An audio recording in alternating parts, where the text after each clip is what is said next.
High virtual viewers, সবাই কেমন আছেন? নিশ্চয়ই সবাই খুব ভালো আছেন। আজ হাজির হয়েছি কচু গাছের রিভিউ নিয়ে। এটি করা খুব সহজ এবং ছাদে করে এটা খাওয়ার যে কি ভীষণ আনন্দ এবং টেস্ট বলে বোঝানো যাবে না।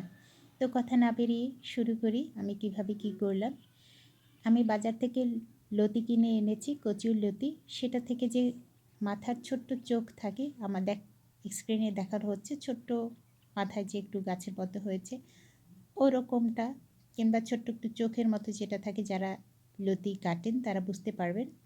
ওইটুকুনি জাস্ট মাটিতে আমি লাগিয়ে দিয়েছি, যত্ন করেছি, পানি দিয়েছি এবং 2 সপ্তাহের মধ্যে সেই কচু গাছ বেশ খানিকটা বড় হয়েছে।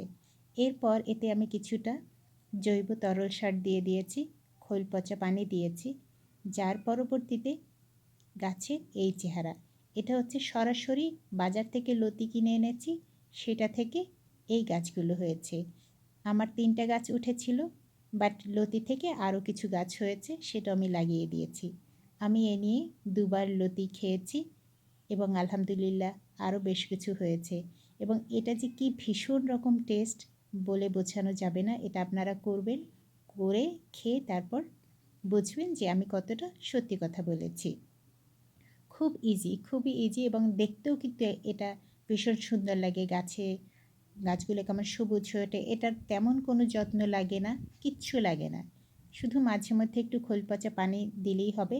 বাট এটার একটা সিস্টেম আছে, যে কোনো মাটিতে আপনি রোপণ করতে পারেন, বাট এটাতে পানি থাকতে হবে। লতি কচুতে সাধারণত পানি দিতে হয় নিয়মিত, পানিটা থাকতে হবে। আর এটা হচ্ছে আমি কচুর ডগা খেয়েছিলাম বাজার থেকে, এটাও আমি কচু গাছ কিনে নিয়ে এসেছিলাম।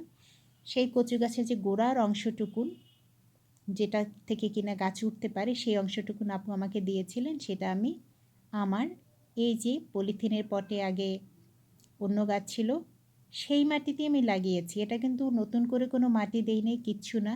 এখানে বেগুন গাছ ছিল, বেগুন গাছটা ফেলে দিয়ে জাস্ট সেই জায়গাটায় আমি এই কচু গাছ লাগিয়েছি এবং মাশাআল্লাহ কি সুন্দর হয়েছে। ছোট্ট একটু অংশ লাগিয়েছি মাঝখানে, তো সেই অংশটুকুন লাগিয়ে দেওয়ার পরে আমার এমন সুন্দর কচু হয়েছে। এটা মূলত খেতে কচুর ডগাগুলো মিষ্টি লাগে, মূলত এটা ডগাই খাই। লতিও হয়, আমি দেখছি যে এই ছোটো ছোটো লতি বেরোচ্ছে, লতিও খাওয়া যাবে। প্লাস এই কচুর ডগাগুলো খেতে ভীষণ মিষ্টি এবং ভীষণ সফট হয়।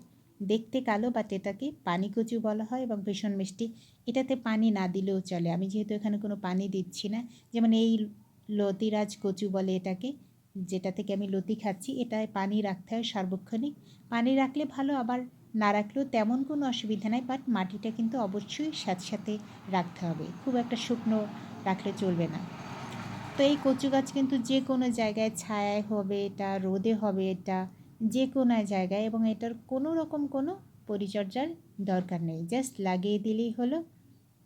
আবার এটা যেটা করেছি, আমি কচুর ছড়ি খেয়েছিলাম, ছড়িতে যে একটু একটু মুখ থাকে সেই মুখগুলো আমি লাগিয়েছিলাম, যার ফলে এই গাছগুলো হয়েছে। আমি স্ক্রিনে বেশি বড় করতে পারিনি, বাট আপনারা ট্রাই করতে পারেন। অর্থাৎ ছড়ি দিয়ে গাছ হবে, কচুর লতি দিয়ে গাছ হবে, কচু গাছের যে গোড়ার অংশটুকুন যেটা আমরা কচুর শাক খাই, সেটা দিয়েও কচু গাছ খুব ইজিলি করা যায়।